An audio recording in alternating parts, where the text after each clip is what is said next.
Sa detalye sa ato mga balita, kapin 200 ka mga miyembro sa House of Representatives ang miperma sa impeachment complaint batok kang Vice President Sara Duterte.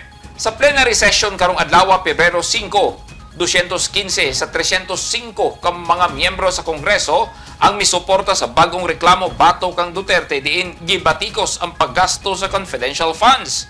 Sobra na sa gikinahanglang ihap sa mga representatives nga 102 ka mga kongresista ang gikinahanglan sa impeachment complaint aron maduso na kini sa Senado.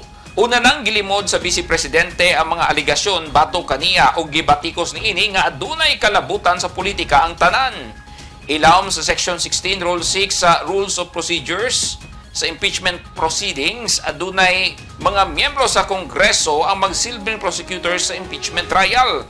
Gilangkuban kini nila Representative Jerbel Luistro, Representative Romeo Acop, Representative Rog Gutierrez, Representative Jose Chua, Representative Raul Angelo Bungalon, Representative Loreto Atcharon, Representative Marcelino Libanan, Representative Arnan Panaligan, Representative Isabel Maria Zamora, Representative Lawrence Defensor o Representative Jonathan Keith Flores. Upat ka mga impeachment complaint ang na-file batok kang Vice President Sara Duterte. Magpabilin gihapon sa iyang opisina si Duterte, bisan pa og maduso na ngadto sa Senado ang complaint nga magsilbing impeachment court kung ipadayon ang pagtaral sa reklamo.